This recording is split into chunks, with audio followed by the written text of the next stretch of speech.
सीधे चलेंगे भोपाल के बीजेपी कार्यालय, जहां CM doctor Mohan Yadav press conference कर रहे हैं।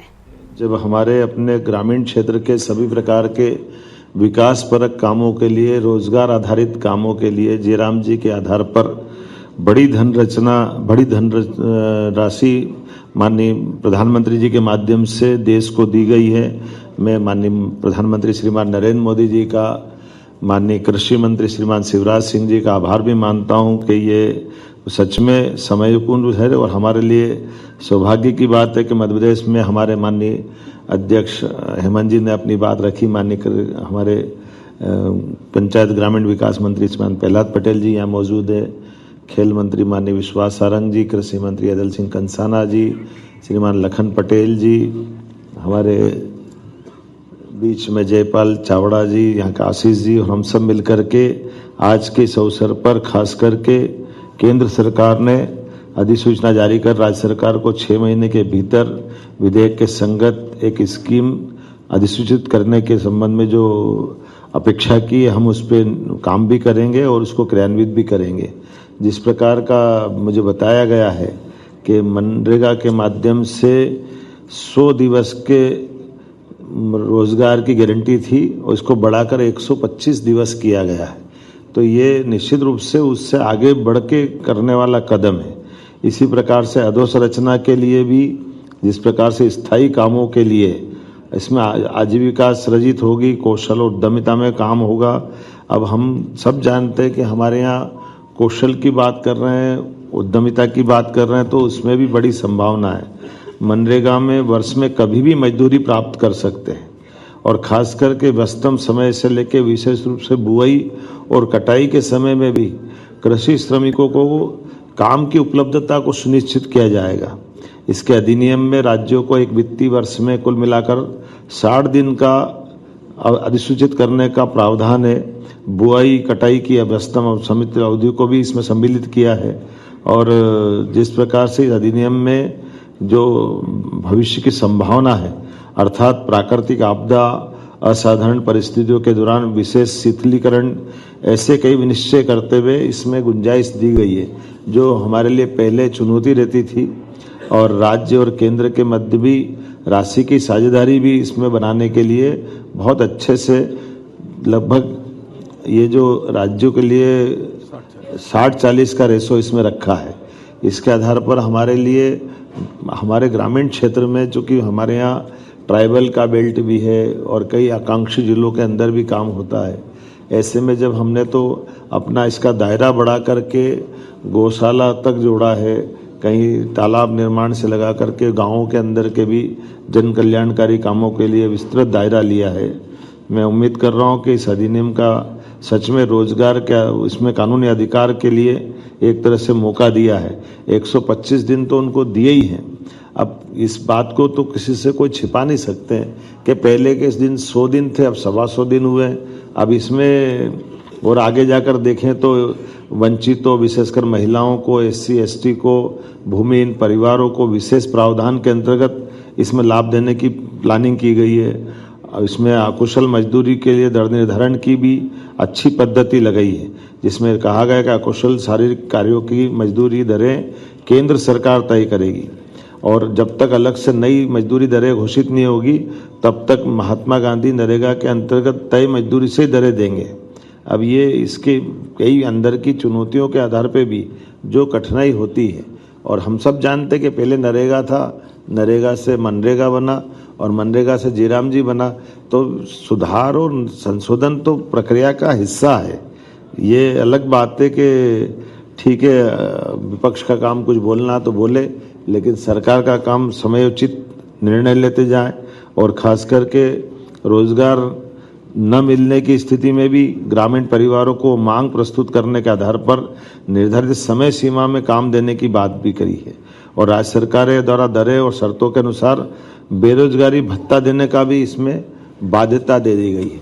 अब ये अपने आप में बड़ा उसका संयोजन करने का, बड़े दायरे में लाने का प्लान किया।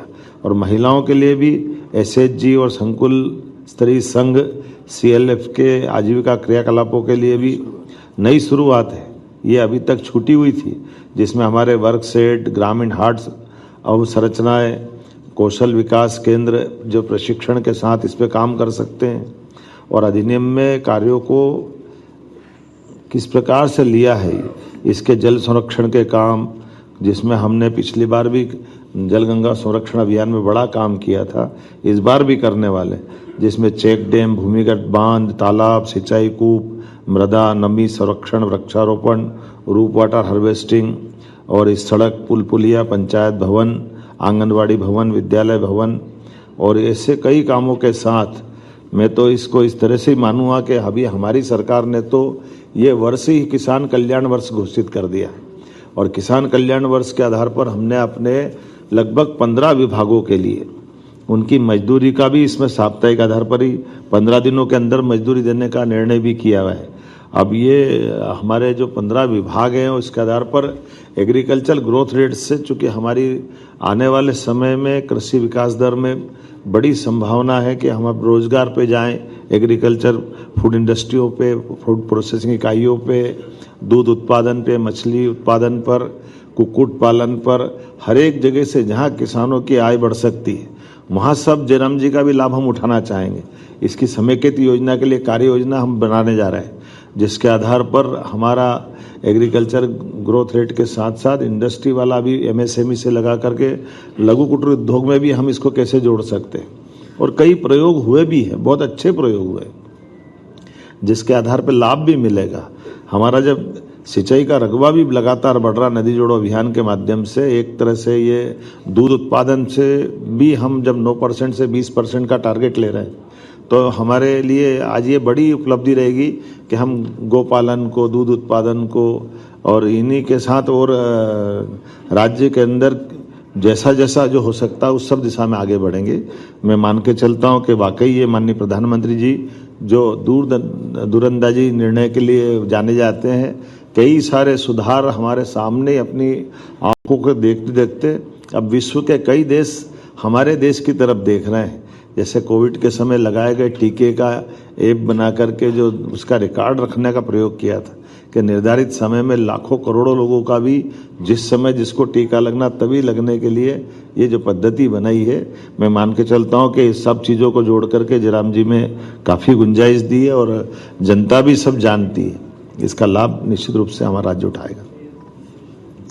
आपके कुछ अगर प्रश्न हो तो राकेश जी बोल दे।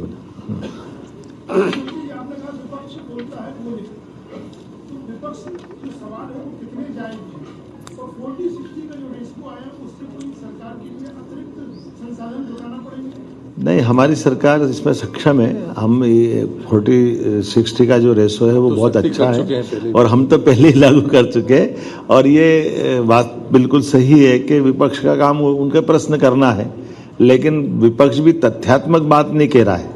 इसकी कमी है तो बताए ना, कांग्रेस अध्यक्ष बताए, राहुल गांधी जी बताए, जीतू पटवारी जी बताए कि हाँ ये इसमें ऐसा करना था, वैसा करना था। तो विरोध के लिए विरोध के बजाय सकारात्मक के आधार पर तथ्यात्मक बात आए तो ध्यान में। शरद जी हाँ।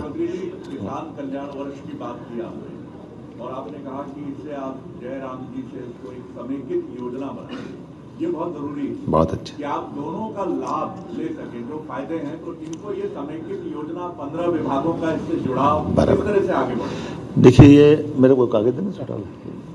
अब ये मैं आपको 15 विभाग बता देता हूँ कि कृषि कल्याण के साथ उद्यानिकी, पशुपालन, सहकारिता, खाद्य नागरिक आपूर्ति, पंचायत ग्रामीण विकास, नवकरणीय ऊर्जा, बड़े बड़े विभाग से भी एग्रीकल्चर के आधार पर, जैसे उदाहरण के लिए जल संसाधन है। अब जल संसाधन में हम जब नदी जोड़ पे काम कर रहे हैं तो ये बूंद बूंद जल संरक्षण से लगा करके गाँवों के अंदर पीने के पानी से और बाकी जल संरचनाओं पे काम कर सकेंगे, क्योंकि हमारे यहाँ भौगोलिक जो सरफेस है वो भी अलग अलग प्रकार की है।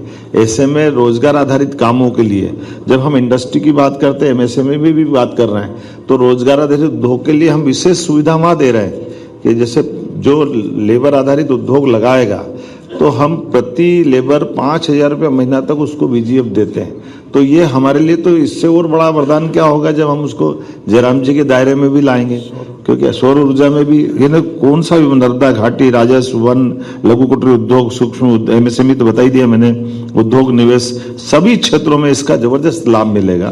और इसी आधार पर कोई भी राज्य, खासकर माननीय प्रधानमंत्री जी के नेतृत्व में तो अब ये काम का एक बड़ा लाभ मिला ही है, लेकिन एग्रीकल्चर ग्रोथ रेट हमारी सबसे अच्छी भी है। और अब इंडस्ट्री की तरफ जब हम जा रहे हैं तो ये हमारे हर एक व्यक्ति का इसके बाद पलायन भी रुकेगा और अच्छे से काम करने का मौका मिलेगा। प्रवीण दुबे जी। सर, मेरा ये सवाल है कि आपकी जो पूर्ववर्ती सरकारें रही है बीजेपी की, वो भी खेती को लाभ का धंधा बनाएंगे, दुगना मिलेगा, इस तरह की योजनाएं वो लाते रहे लगातार।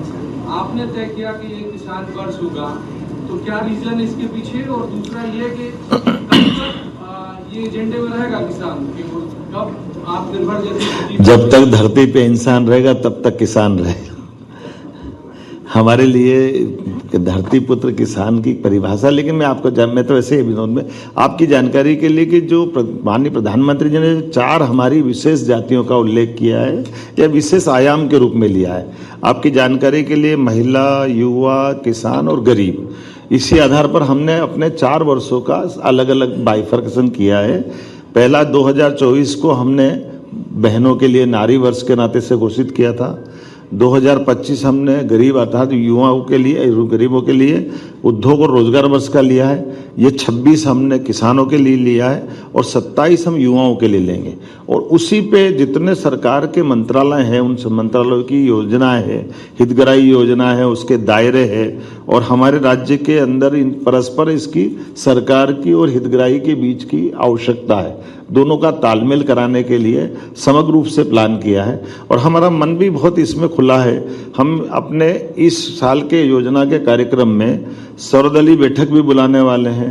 सभी किसान क्षेत्र में काम करने वाले किसान संघ और बाकी लोगों के साथ भी सामूहिक चर्चा करने वाले हैं। या एग्रीकल्चर में रुचि लेने वाले अपने प्रदेश के या देश के भी स्वनाम धन्य बाकी लोग भी बुला सकते हैं।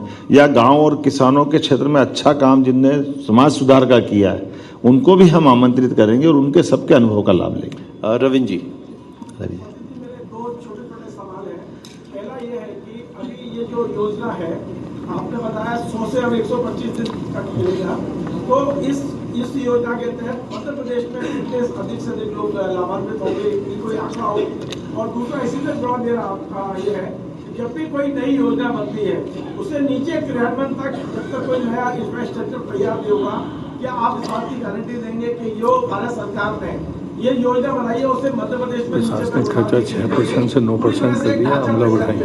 जी, जैसे आपने प्रश्न अच्छा किया कि इस योजना के अंदर ही आप मोटे तौर पे देखना कि पहले प्रशासनिक अमला इसके लिए 6% था, अब बढ़ा के 9% किया, ताकि वो नीचे तक उस पूरे दायरे को लेके आए और पूरी बात का लाभ नीचे तक लोग ले, किसान ले और संबंधित जो भी इससे हितग्राही उसका लाभ मिले। मृगेंद्र सिंह जी।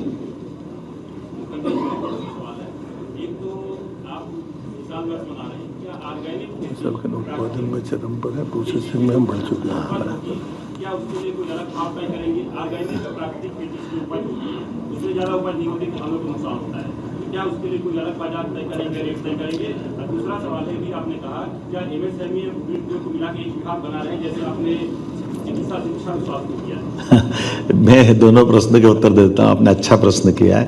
ये जो प्राकृतिक खेती के आधार पर जो किसान अपना अपना उत्पादन फसल का या फलों का जो करते हैं, उनको ये थोड़ी चुनौती रहती है कि वो, लेकिन अब हमने निर्णय किया कि हर जिले पर इसके लिए हम इस प्रकार के इनके स्टॉल मार्केट तय कराएंगे जहां प्राकृतिक खेती से उत्पाद में उपलब्ध जनता को रहे। और अभी तक जैसे कृषि उपज मंडी में फसल वगैरह में भी इसकी गुंजाइश नहीं थी, तो आने वाले समय में इस पे भी इसी पे काम करेंगे ताकि ये प्राकृतिक खेती को बढ़ावा दिया सके। और दूसरा जो आपने बताया कि इसके लिए विशेष और दूसरे प्रकार के अनुदान वगैरह भी हम प्रारंभ करने वाले हैं ताकि लोगों को और प्रोत्साहन मिले।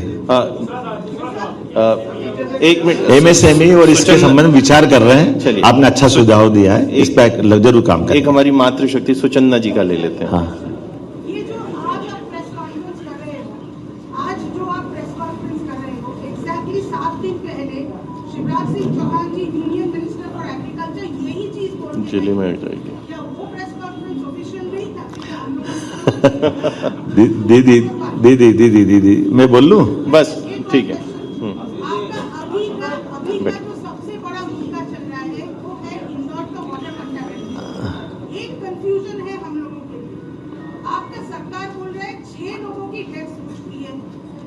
18 लोगों को कॉम्पेंसेशन दे चुका है। अब हम क्या माने? 18 लोग। ठीक है दीदी, हो गया, प्रश्न आ गया, बैठिए आप। आपने बोल देते हैं उसमें आप अभी तो हम लोग जिले में जाके हम लोग करने वाले हैं, विषय यही रहेगा। ये क्या है कि इकोसिस्टम है। भारत सरकार के बाद राज्य सरकारें अपनी उस योजना को जब लागू करेगी तो जनता के लिए सबसे बढ़िया माध्यम हमारा संवाद का प्रेस के माध्यम से आप जनता तक उतारेंगे। तो मुख्यमंत्री स्तर पे आज कर रहे हैं, माननीय प्रभारी मंत्री माननीय कृषि मंत्री जी ने इस बात का अच्छे से जवाब दे दिया कि अभी इसके बाद जिले में भी होने वाली है और जिले से फिर तहसील में भी लोग करेंगे। जब तक हम ये इस बात को नीचे नहीं उतारेंगे तो बात कैसे बनेगी? एक बात। दूसरा, एक विनम्रता के साथ निवेदन करना चाहूंगा कि ये जो आपने कहा कि गिनती का, हमारे लिए एक भी व्यक्ति की जान जाना अत्यंत कष्ट का विषय है, इसलिए हम इसके आंकड़े में नहीं पड़ रहे। ये अलग बात है कि प्रशासन की दृष्टि से उनका जो अपना तरीका होता है कि आमतौर पर जिनने पीएम कराया है तो वो जो आंकड़ा उनका कुछ था, हमने कहा कोई बात नहीं, उस परिक्षेत्र के अंदर जो हमारी एक खास करके दुखद जब घटना होती तो उसका पंजीयन होता नगर निगम के माध्यम से, तो जो वहाँ के लोग चाहेंगे उनके दृष्टि से अगर कोई राहत देने की बात आएगी तो हमारी सरकार उस आंकड़े के बजाय हम सबके साथ है। वो बड़ी कष्ट की चीज थी, उसको हम उसे ऐसे लेंगे। आप सबकी उपस्थिति के लिए सादर धन्यवाद। आप सभी भोजन पर आमंत्रित हैं। बहुत धन्यवाद। बहुत धन्यवाद।